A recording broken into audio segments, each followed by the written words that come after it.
Hi guys, I have been absent for the holiday season. No excuses. I just literally have been doing Christmas family time type things.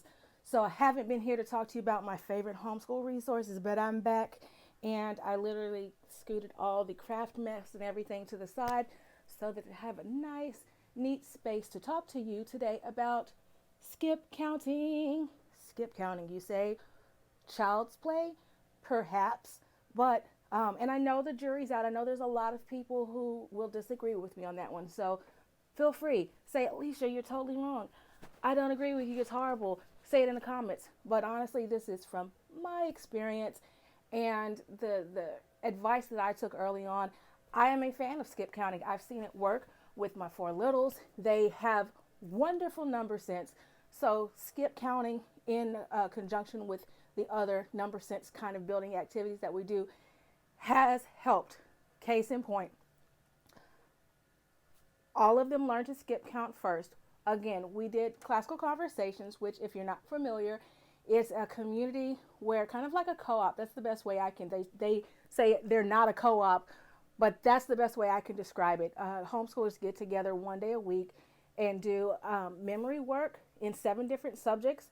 And that memory work for math includes skip counting 1s through 15s and a science project and art project. Anywho, as part of our CC curriculum, my my younger girls, learned skip counting starting when they were 4 and 5, I think. And my little boys came right after. Because the girls were learning it, the boys were learning it too when they were 2 and 3.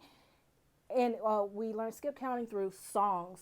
And when I say I played these songs, I played these songs. We were in the car. We were not jamming whatever was people were playing top 40 hits in during that time period. We were playing skip counting songs with very few exceptions and interruptions to do audiobooks and other songs. We were singing skip counting songs. We sung them, and then we sung them some more. And I gotta say, how many songs? I know there's a number for this. I looked it up one time before, but seriously, how many songs do you know by heart? You have those ingrained. You can sing a song while you're cooking and you're not even thinking about it. So the same goes for skip counting. So before we even started addition and subtraction tables, my kids learned, and excuse my beautiful singing voice, but my kids learned 2, 4, 6, 8, 10, 12, 14, 16, 18, 20. And that tune is probably copyrighted. Lo siento, sorry. But you can get the CC songs, and they don't have a monopoly on skip counting songs. There are bunches of free skip counting songs on the internet. Again, we use CC because we were doing that curriculum and that program anyway. And I like that instead of stopping at 12, which I see a lot of American multiplication curriculum stop at 12, it goes all the way up to 15.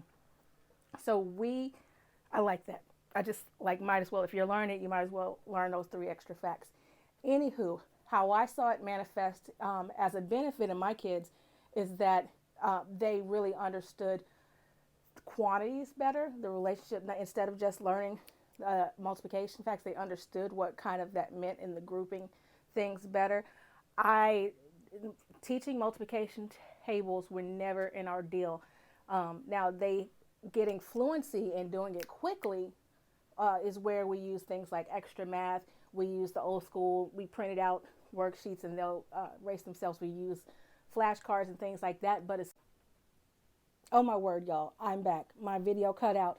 I have umpteenth 20, 30 something thousand photos.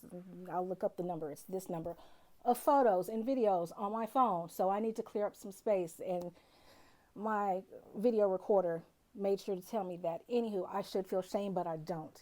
It is what it is. Anyway, as I was saying, I never really struggled or pulled my hair out or had some of the trials that I hear a lot of people talking about when teaching multiplication tables, because my kids already understood the premise that they might go 6, 12, 18, 20, 4, 30, 36. They might have to count, but they understood that it was 6 times, things like that.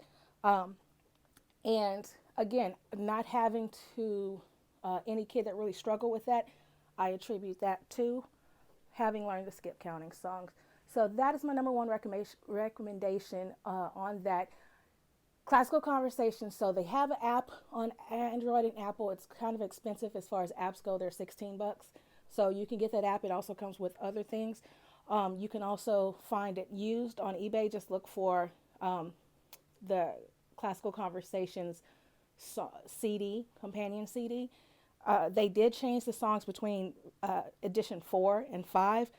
I personally prefer edition 4, but the advantages of Classical Conversations edition 5 is that each and every song goes up to 15. So whereas on version 4, you get to up to 13, it only goes up to its own number. So you get up to 12 by 12, up to 11 by 11, up to 10 by 10, and not until you get to 13 do they go 13 by 13, 14 by 14, 15 by 15. Well, in the 5th edition, they go to 15 beginning at 1.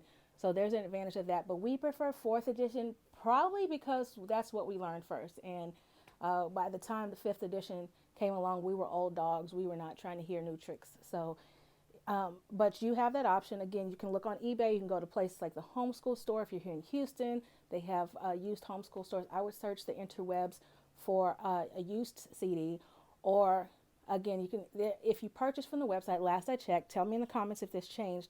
It's a little expensive to get some of their tools if you're not currently enrolled in a community. But again, you can buy them. It's just will be at a little kind of expensive. And also go through YouTube and find songs. You just type in, search skip counting songs and find songs that you like. The nines, actually my girls never really cared for the CC nines. They like a 9 song that we found on YouTube. I will link it in the comments on YouTube if you're watching this on YouTube. So I just wanted to share that with you guys. Thank you. I have a list here, fancy dancy list that I've written of the rest of my 30 favorite resources. So I'm going to knock those out and get those to you here in 2021. And so we can start talking about other things. So if you have any ideas, anything you'd like me to cover, tell me about it in the comments on YouTube. I love that. Anywho, thank you. See you guys later. Bye.